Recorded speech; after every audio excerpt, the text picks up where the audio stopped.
the jobs plan that show up also again in the budget. It is how they talk about workers and investing in green energy. I mean, it really shows up in many different aspects of the plans Biden has put forward. As you noted, this is a real change from the past Trump administration, and all the aspects around climate change are very contentious. Even in places where infrastructure, building bridges and roads, this is largely has bipartisan support. But as soon as you put chargers in for electric vehicles, then it becomes political. So Biden has put a lot of emphasis on the climate change efforts, but this is a place where, frankly, it's unlikely that he will get those policies with Republican votes. I mean, that's just the reality of the politics. Claudia, thank you very much for joining us on this program this morning. That was Claudia Siang from the Jain Family Institute in Washington, D.C. And ahead in Asia now, Southeast Asian states propose to drop a United Nations call for Myanmar arms embargo. And later, China sends a warning to the United States after it criticized Hong Kong legislature.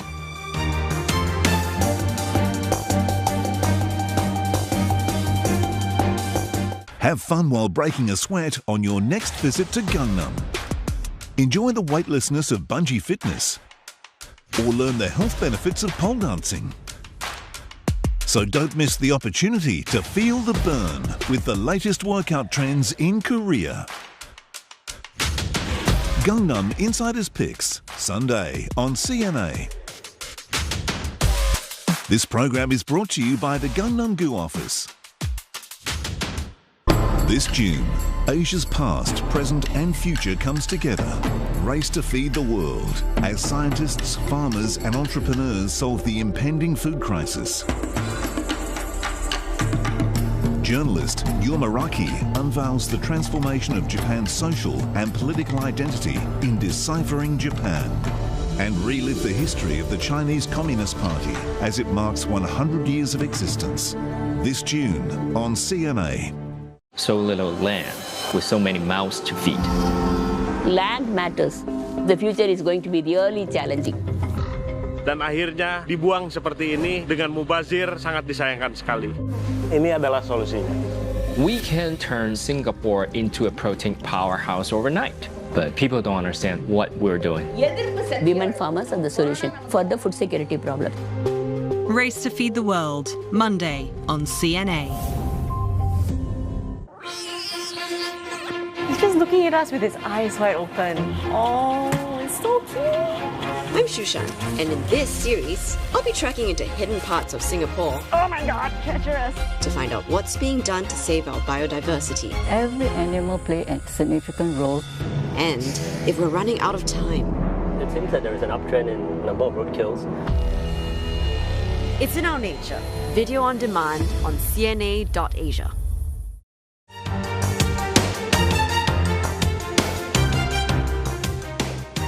Almost all ASEAN member states have suggested to water down a United Nations draft resolution on Myanmar. A Reuters report says the ASEAN nations, with the exception of Myanmar, wrote to Liechtenstein to propose amendments to the resolutions. The European country had drafted the resolution, and the proposed changes include the removal of a call for an arms embargo on Myanmar. Now, the vote on the resolution was supposed to have taken place at the UN General Assembly last week, but that was postponed. Reuters say the 9 ASEAN nations sent the letter to Liechtenstein on the 19th of May, stating the draft resolution cannot command the wider support in current form. They urged for it to be tweaked so it's more acceptable by countries most directly affected by the crisis in Myanmar. Now, they said the resolution needs a wide consensus for it to be helpful on the situation. The 9 nations also requested to reword a point condemning the detention of Aung San Suu Kyi and other ousted leaders. They wanted to instead call for their immediate and unconditional release. UN General Assembly resolutions are not legally binding but carry political weight. Unlike in the UN Security Council, no country has a veto power in the General Assembly. Now, China has lashed out at the U.S. for criticizing Hong Kong legislature. Now, the city's government recently approved a bill to overhaul the territory's political system. Beijing warns Washington not to meddle in the city's politics. 美方关心香港民主和港人权利是假，插手香港政治、干涉中国内政是真。我要再次强调，香港是中国的特别行政区，包括选举制度改革在内的香港事务，纯属中国内政。 Hong Kong lawmakers on Thursday approved changes that will reduce the proportion of seats filled by direct elections. It will expand the LegCo from 70 to 90 seats, but only 20 of these will be directly elected, down from 35. A new body will also be empowered to vet candidates, and the body will work with national security authorities to ensure those standing are loyal to Beijing. U.S. Secretary of State Antony Blinken accused China of undermining the democratic institutions in the territory with these changes. He also called on Beijing and Hong Kong's authorities to drop charges against everyone arrested under the national security law. The CoronaVac vaccine reduces the mortality of COVID-19 by 97%, and that's according to preliminary results of a study published in Uruguay. The study saw 2 CoronaVac shots administered to more than 712,000 people. The report notes that the vaccine is 57% effective at preventing COVID-19 infection. Intensive care admissions was also reduced by 95%, and more than 80% of Uruguay's population are vaccinated with the Chinese jab. The ministry, though, notes that these statistics are basic and should be interpreted with caution. The European Union's drugs regulator has approved the Pfizer-BioNTech coronavirus jab for 12 to 15-year-olds. Now, it says the vaccine was well tolerated in children during trial tests, and there are no major concerns in terms of side effects. Pfizer is the first COVID-19 vaccine to get the green light for children in the EU. Germany said it will start vaccinating children over the age of 12 from 7 June once it gets the regulator's authorization. And nearly 400,000 residents have fled Goma city in Democratic Republic of Congo City following warnings of a fresh eruption at the nearby Mount Nyiragongo volcano.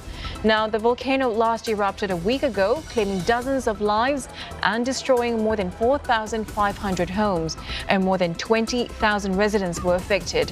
Scientists monitoring the volcano warned of a potentially catastrophic scenario where the area could be smothered with suffocating carbon dioxide. And that's Asia Now for this hour. Headlines anytime at cna.asia. Plus, we're also on Facebook, YouTube, and Twitter. Thanks for watching.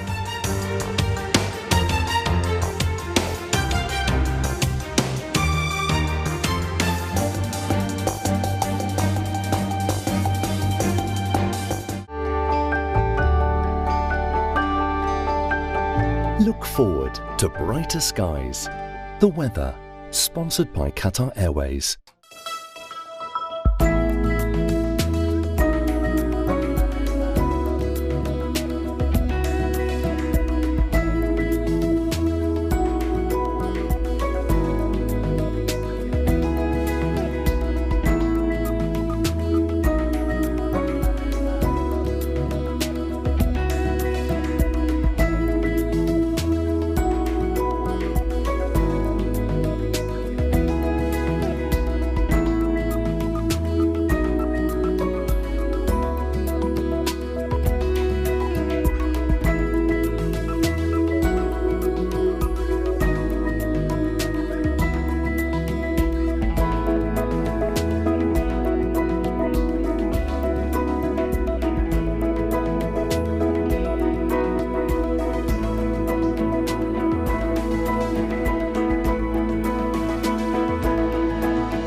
The weather, sponsored by Qatar Airways. Myanmar opening its doors to the world, but still much work is needed. The journey hasn't been easy, with pressure from within and without. Twists and turns line the way, but even when it's down, this country never stops trying. This is a country that can bank on its people. People who have the power to chart Myanmar's path, and people who have stories to tell the world.